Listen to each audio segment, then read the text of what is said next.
back with the New York Sports Rapid Rundown. It was quite an eventful week of sports news in the Big Apple. This week, we're going to talk about the 3 hottest topics in New York sports, and we're going to do it with the executive producer of all the content that you see via Knicks Film School, the one and only Andrew Claudio. Andrew, what's up, man? Dexter, it's so great to be here, man. Thank you for having me. Man, I'm glad to have you because I've been such a big fan of what you guys do with Knicks Film School. I know I've said this before to you and J-Mac. Love what you guys are doing, but I'm glad to have you here for the Rapid Rundown where we get to talk about the biggest 3 topics in New York sports this week. And the reason I'm excited to have you here, because we get to talk about all your teams this week in this episode. Yes. So we got to do it. Now, we've got some things to talk about this week, including Zach Wilson reportedly not being sure if he wants to start again, only to end up starting at QB in Week 14.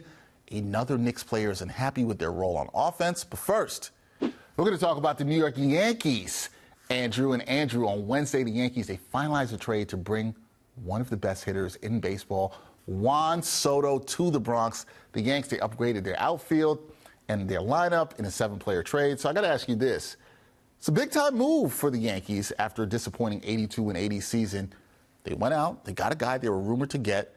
So, with this move, this is the question everybody's been talking about. Is the evil empire back? So it's funny.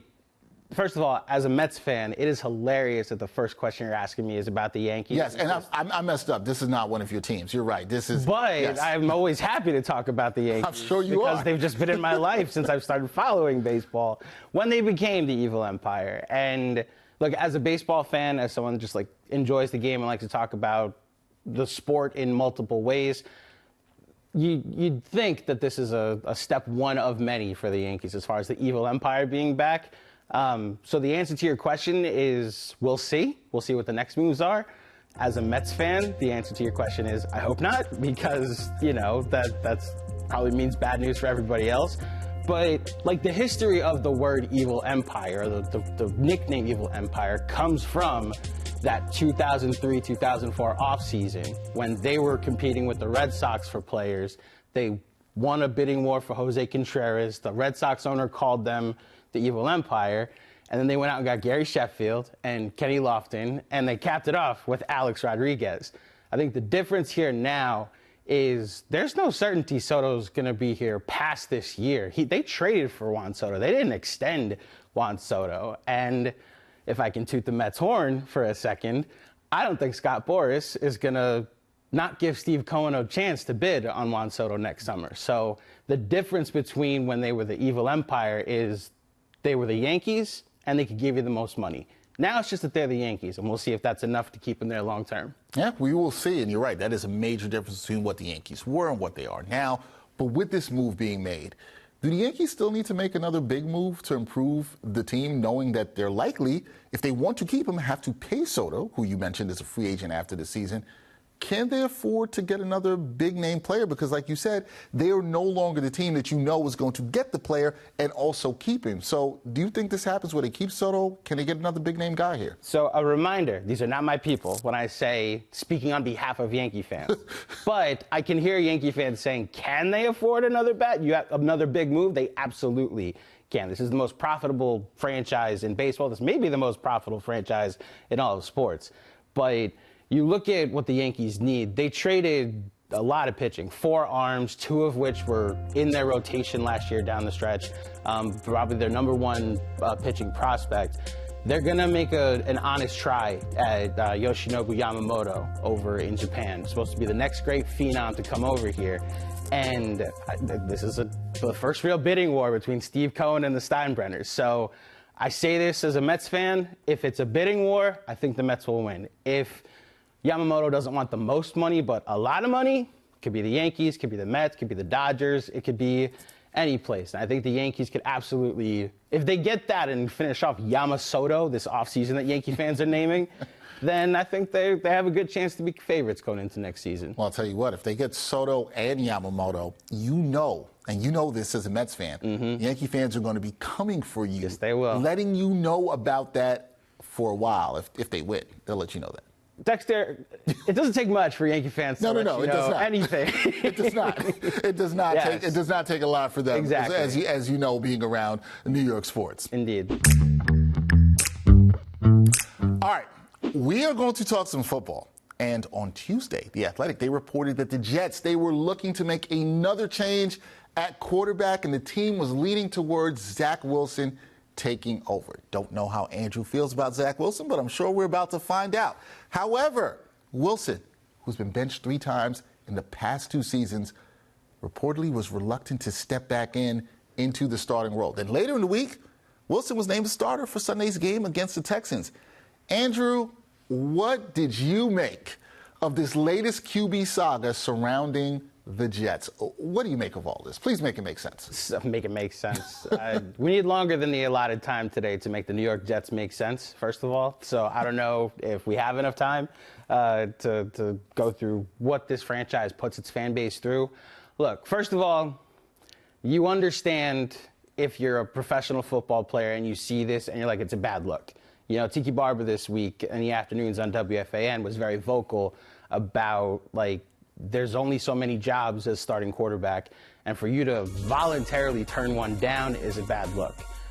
I also, respectfully to Tiki Barber, say this is also the Jets. Like, the most frustrating part about this, like, you're a Steelers fan, Dexter. If Mike Tomlin benches Kenny Pickett and then a couple weeks later decides to go back to him, he's taking the job. Like, other franchises don't have this problem, you know? Like, if Belichick benches Mac Jones and then goes to Bailey Zappi and then goes back to Mac Jones, he's back under center. With the Jets, it seems to be this is the franchise where stuff like this happens, where the head coach is texting a radio personality and it becomes an entire drama-filled thing for the whole week. When, you know, the head coach a couple years, like, I'll go all the way back to Rex Ryan, all the drama that his mouth got the franchise in trouble with. It seems to be a thing that only happens here, that I have a heart and understand if Zach Wilson's like, even if I don't even think Zach Wilson's that good, I can understand if he's like, I've had my try here. I'm good. And, you know, he's obviously going to start on Sunday, but I can't blame anybody for being like, I've had enough of this franchise. No, I think you make an interesting point there, right? In that this speaks to more about the Jets culture than the actual problem of, even though I called it the QB carousel and the QB saga and everything going on there, this speaks more to the Jets culture as a whole and something maybe fans like Andrew should be mad at. Also, the toughest part about analyzing Zach this season, because I'm one of the few Jet fans that I don't think he's good. I'm not one of those Jets fans that think he's actually good. You're just not looking at the game right. I do think this team had bigger problems than Zach Wilson's inabilities. I think their offensive line is battered, and they've had like 11 different offensive line combos this year. Their wide receiver room is Garrett Wilson, and then a bunch of third wide receivers and worse. Like, all the guys they went out to get to play with Aaron Rodgers have just not been productive. Randall Cobb, Allen Lazard, the offensive coordinator, who's been super conservative and uncreative with this quarterback. And I got to say, like, all of these frustrations that Jets fans have been arguing with each other about, is Zach good? Is it that bad? Or are we letting the defense down? Is it the play calling? This all goes back to the fact that the season took a gigantic knockout blow 4 plays in. When the new franchise quarterback, Aaron Rodgers, gets hurt, we all waited 8 weeks before we actually started to mourn that or heal from that, because that upended the whole plan.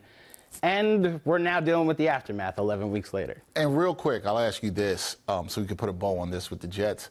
Okay, they go back to Wilson as the starter this week against the Texans. But what about beyond? What about the future? Should the Jets move on from the former number 2 overall pick after the season? I think this is going to be the last few starts you see of Zach Wilson in a Jets uniform. If you look at their salary cap complications, they didn't just get Aaron Rodgers for this year. Like, even if he retires, their cap hold for this quarterback is severe. So they've made a 2 to potentially 3-year commitment to Aaron Rodgers. So I think Zach is going to play however many games the rest of this season, maybe as long as he doesn't get hurt, like a healthy final 4 or 5 games. And then they'll see what they can get. A 5th-round pick, like Trey Lance was barely playing, and he got a 3rd-round pick. So they'll try to find him a new home. I'm very curious how good of a home they try to find him. I don't know if it's going to be an Obi Toppin situation where they set him to the perfect spot for him.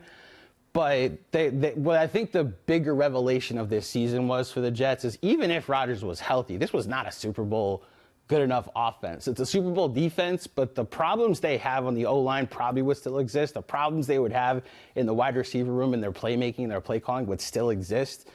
And having to make Zach Wilson look good for 11, 12 weeks exposed all those problems. So Joe Douglas, because I think he's still going to be here, is going to have his work cut out for him. And this season showed just how much work that is. Still is a lot of work to do. Jets fans, I know it was a disappointing season for you and other Jets fans, but the work will begin in the offseason once again. Hopefully, I feel like I've been saying this the last 2 weeks on the show. Hope. We've been talking about a lot of hope around the Jets. I'm not sure we should, but there's been talk about a lot of hope. But we will see. All right, let's talk some Knicks basketball. Andrew, obviously being executive producer for Knicks Film School, to which he does such an amazing job. Interesting week for the Knicks, because on Tuesday, after the Knicks were bounced from the in-season tournament by the Bucks, shooting guard Quentin Grimes said he was not happy with his role in the team's offense. He's the second Knickerbocker to complain about this in a couple of weeks. Grimes has struggled shooting the ball recently. Then we see the change Friday against Boston. Grimes removed from the starting lineup, Dante DiVincenzo in. Grimes played better. He was a little more aggressive in Friday's game. But here's the question for me. Who's to blame for Grimes not feeling involved in the offense right now? Because when you look at the starting unit, they've been playing well. Before he got moved out, I think there were 6.4 points per 100 possessions. The bench was 8.2 points per 100 possessions. It's pretty good for both units playing. But who's to blame when you have players saying, like Grimes, they're not feeling involved in offense? So there's no one culprit here. I do think the head coach shares a little bit of blame. I know everybody's been begging for a more diverse playbook where it's less of a heavy isolation, a read and react type of offense. I do think the starting five that Quentin Grimes was a part of, he's just stuck with three isolation players that aren't great passers. Like Jalen Brunson, he's a 6-foot guard that is an isolation machine that is really good in the half court in isolation. We see it in clutch time how good he is. The problem is sometimes he can have some tunnel vision. Speaking of tunnel vision, he also shares the court with Julius Randle. And look, R.J. Barrett got off to this incredible start to the season. Then he went out with a knee injury and some migraines, and that version of RJ has not existed since coming back from the migraines. And look, I think Grimes was always frustrated being the fourth option on offense with those starters. The second unit plays with a little more ball movement. There also seemed to be a chemistry with DiVincenzo when he'd play with, like, you talked about the lineup data. Yeah. The starting lineup was a +6, the bench was a +8. Put Josh Hart and DiVincenzo in with the starters, and it was +24. Switch out DiVincenzo for Quickly, it was +30. So, like, there were other options at the 2 guard, which then brings me to the humanity of Quentin Grimes. And what I saw was a player that anytime he touched the ball, it was hot potato. And like he wasn't rotating into space at times to create passing lanes. Like there's multiple people involved, whether it's Tibbs not calling plays for him, the playmakers not trying to find him, but also Quentin Grimes kind of being in his head. He's a third-year player. He's still pretty young. Like that is a normal thing, especially when when you went down with a knee injury for a couple days, showed they have other options at your position. So my hope, I know the Celtics game put everybody down the dumps, but my hope is that we saw a version of Grimes that is a bit more aggressive, is in a system or with players that are much more easy to pass the ball to and going to look for him more.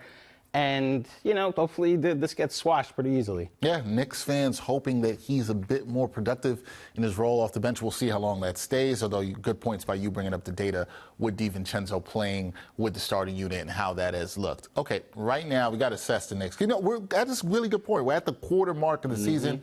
Knicks have played 21 games, 12-9 record. What's your evaluation of this team at this point in the season? Look, I know it's an interesting question because we're coming off them having back-to-back losses to the Bucks and the Celtics, so vibes are not that great with the Knicks right now. But what do you think of this Knicks team at this point in the season? A little behind the scenes for everybody at home. We were originally going to do this a week ago, and I had to reschedule to today. If we had had this conversation a week ago and they had just come off their most impressive win of the season in Toronto, the vibes would have been so much better. That team, like, had 30 assists that night. It was a back-to-back against the tough Toronto team that had just ended the Suns' winning streak. and Randall looked amazing. The bench unit looked amazing. Like RJ was passing. They were just finding ways to really put the nail in the coffin on a team that they're better than. And then a week later, they played the two best teams in the conference, and it seems like a reality check has set in on the fan base. Like, oh, we're not as good as them. Like last year, the Bucks weren't as good, and we played them much closer. The Celtics, we beat them 3 out of 4 times, including both times up in Toronto Dominion, as I call it. Like, I don't call it the Garden. We can't call that arena in Boston the Garden. It's just against my religion, unfortunately. Can't do that. I'm with you. But, like, there is a clear frustration I sense from the fan base that what we thought this team was last year it's not replicable because of how much better Boston and Milwaukee got. And because of what happened in the play-in tournament, I keep calling it the play-in tournament, the in-season tournament, the Knicks ended up playing an extra game against those two teams. So I wonder what this team, really 10 games from now, well, let me backtrack. 12 games from now will be the real temperature check. They play 2 games against teams they should beat. They play Toronto again and then Utah. Their last 10 games of 2023 are against teams over 500. That will tell you. Like, it's not, like, they're 2 against Milwaukee. Those are the elite teams. They play Minnesota again. They play OKC. Get through that stretch, and you're 5-6 games over 500, still in the playoff hunt.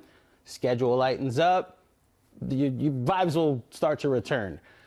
Where the Knicks are now, as far as the temperature check, I think the reality is starting to set in. We're battling for 3rd place at the moment. We're battling to be the 3 seed at best, maybe the 4 seed, maybe the 5th seed like they were last year. And, you know, transactional talk, there's going to be a talent upgrade eventually to this team that, you know, this front office has made no hidden agendas about what they're trying to do. So I know that I'm kind of all over the place, but it's because this team, the vibes have been all over the place. It's been as high as we're a conference finalist contender, and then this week almost brought that all crashing back down to reality that, no, we're, at best, we can get like a first-round win and call it a day. You know? Yeah, and I think the thing right now is the Knicks are 2-9 at this point against teams with winning records. They are 0-5 against the Celtics and the Bucks.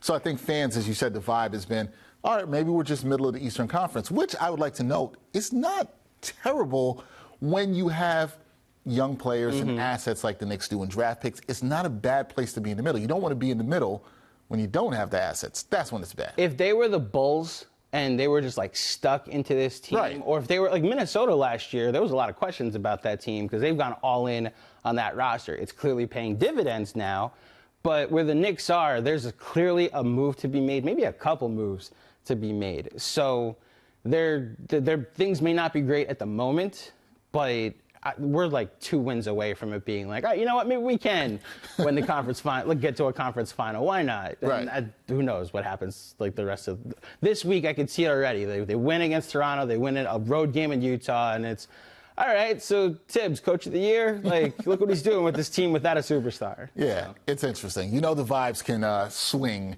in many different directions. Yeah. Andrew Claudio, he's going to be on top of it all season, producing the great content that he does for Knicks Film School. Andrew, I'm so glad you were able to stop by for the New York Sports Rapid Rundown. We got to do this again sometime. Absolutely, Dex. Thank you for having me. And everybody, check out Knicks Film School. Yes. You can see me wearing the merch. Check out our merch store.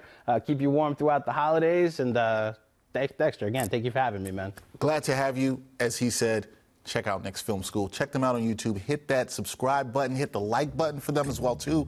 So much great content. Appreciate you, Andrew. We'll do it again next time on the New York Sports Rapid Rundown.